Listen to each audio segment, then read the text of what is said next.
গল্পকথকে আবার সবাইকে স্বাগত। আজকে পাঠ করছি বিভূতিভূষণ বন্দ্যোপাধ্যায়ের আম আটির ভেপু বইটি থেকে বাঁশবাগানে মাছের দ্বিতীয় পর্ব। বৃষ্টির শব্দে কান পাতা যায় না। দরজা জানলা দিয়া ঠান্ডা হাওয়ার ঝাপটার সঙ্গে বৃষ্টির ছাট হু হু করিয়া ঢোকে। ছেঁড়া থলে, ছেঁড়া কাপড় গোজা ভাঙা কপাটের সাধ্য কি যে ঝড়ের ভীম আক্রমণের মুখে দাঁড়ায়? বেশি রাত্রে সকলে ঘুমাইলে বেশি বৃষ্টি নামিল। সর্বজয়ার ঘুম আসে না। সে বিছানায় উঠিয়া বসে। শরীর দুর্ভাবনায় অনাহারে দুর্বল। মাথার মধ্যে কেমন ঝিমঝিম করে। জলের ছাটে ঘর ভাসিয়া যাইতেছে।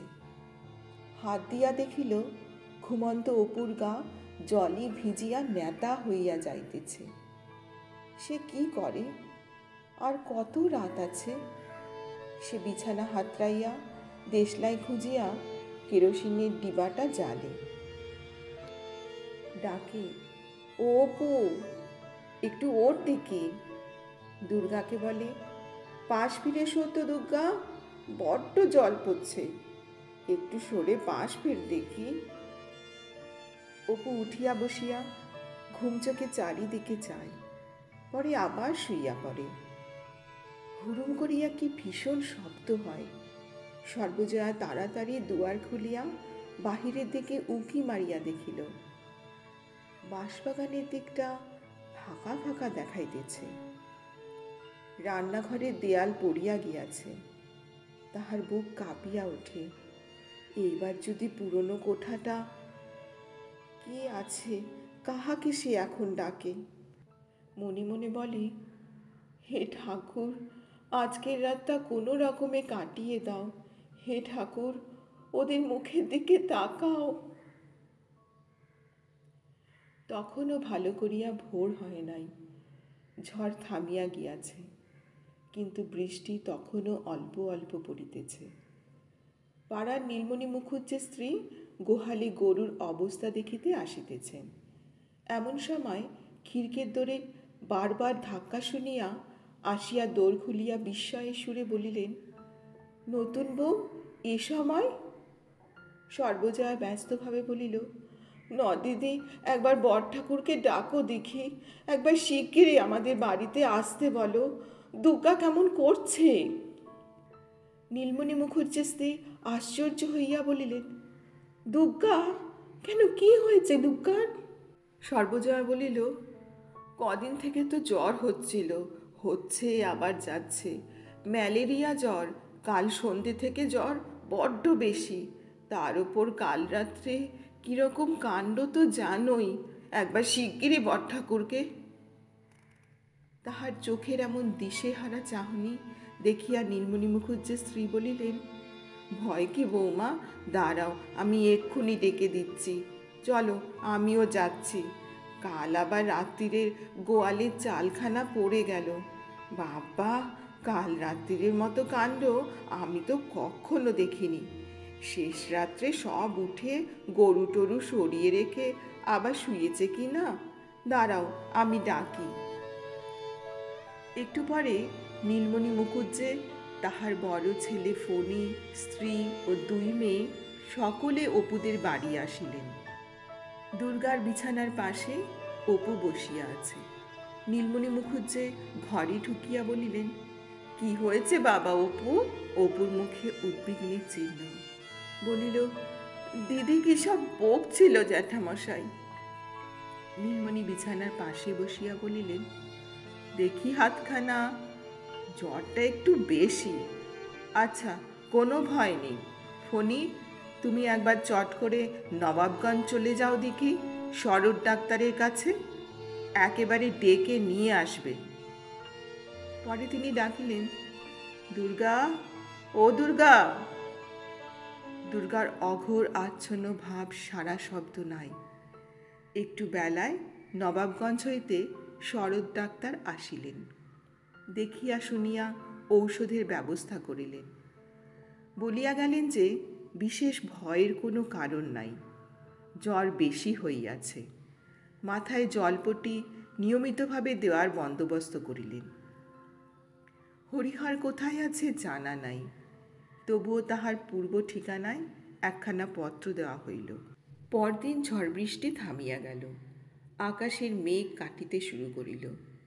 নীলমণি মুখুজ্জে দুবেলা নিয়মিত দেখাশোনা করিতে লাগিলেন। ঝড় বৃষ্টি থামিবার পরদিন হইতে দুর্গার জ্বর আবার বড় বাড়িল। শরৎ ডাক্তার সুবিধা বুঝিলেন না। হরিহরকে আর একখানা পত্র দেওয়া হইল। অপু তাহার দিদির মাথার কাছে বসিয়া জলপটি দিতেছিল। দিদিকে দু একবার ডাকিল। ও দিদি, শুনছিস? কেমন আছিস? কথা ক না, ও দিদি। দুর্গার সে কেমন আচ্ছন্ন ভাব, ঠোঁট নড়িতেছে, কি যেন আপনার মনে বলিতেছে। ঘোর ঘোর। অপু কানের কাছে মুখ লইয়া গিয়া দু একবার চেষ্টা করিয়াও কিছু বুঝিতে পারিল না। বৈকালের দিকে জ্বর ছাড়িয়া গেল। দুর্গা আবার চোখ মেলিয়া চাহিতে পারিল এতক্ষণ পরে। ভারী দুর্বল হইয়া পড়িয়াছে। চিচি করিয়া কথা বলিতেছে। ভালো করিয়া না শুনিলে বোঝা যায় না কি বলিতেছে। মা গৃহকার্যে উঠিয়া গেলে অপু দিদির কাছে বসিয়া রইল। দুর্গা চোখ তুলিয়া তাহার দিকে চাহিয়া বলিল, বেলা কত রে? অপু বলিল, বেলা এখনো অনেক আছে। আজ রোদ্দুর উঠেছে, দেখেছিস দিদি? এখনো আমাদের নারকেল গাছের মাথায় রোদ্দুর রয়েছে। খানিকক্ষণ দুইজনে কোনো কথা বলিল না। অনেকদিন পরে রৌদ্র ওঠাতে অপুর ভারী আহ্লাদ হইয়াছে। সে জানালার বাহিরে রৌদ্রালোকিত গাছটার মাথায় চাহিয়া রহিল। খানিকটা পরে দুর্গা বলিল, শোন অপু, একটা কথা শোন। কিরে দিদি? সে দিদির মুখের আরও কাছে মুখ লইয়া গেল।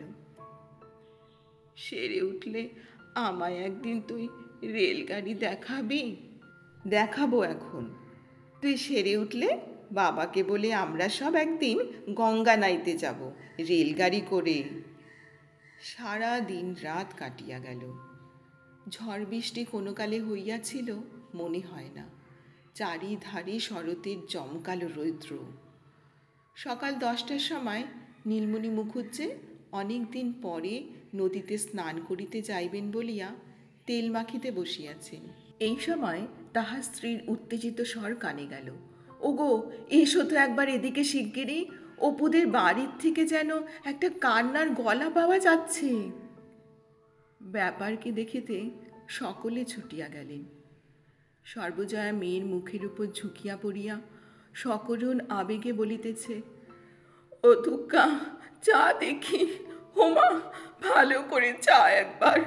ও দুর্গা, একবার মা বলে ডাক। নীলমণি মুখুজ্জে ঘরে ঢুকিয়া বলিলেন, কি হয়েছে? সরো সরো দেখি সব। আহা, কেন সব বাতাসটা বন্ধ করে দাঁড়াও। সর্বজয়া ভাসুর সম্পর্কীয় প্রতিবেশী ঘরের মধ্যে উপস্থিতি ভুলিয়া গিয়া চিৎকার করিয়া উঠিল, ওগো, আমার কি হলো? মেয়ে কথা কয় না, চোখ চায় না কেন? দুর্গা আর পৃথিবীর আলোয় চোখ চাহিল না। আবার শরৎ ডাক্তারকে ডাকা হইল। তিনি আসিয়া ও রোগী দেখিয়া বলিলেন, খুব জ্বরের পর যেমন বিরাম হয়েছে আর অমনি হার্ট ফেল করেছে। ঠিক এই রকম একটা কেস হয়ে গেল সেদিন 10 ঘরার মুখুজ্জেদের বাড়ি। আধ ঘন্টার মধ্যে পাড়ার লোকে উঠান ভাঙিয়া পড়িল। আজকের গল্প এখানেই শেষ হলো। আবার ফিরে আসবো আমাটির ভেপর অন্য একটি গল্প নিয়ে। সবাই সুস্থ থেকো, আনন্দে থেকো এবং আমার সঙ্গে থেকো। যারা আমার গল্পগুলো শুনছো কিন্তু এখনো সাবস্ক্রাইব করোনি, প্লিজ সাবস্ক্রাইব করে দিও।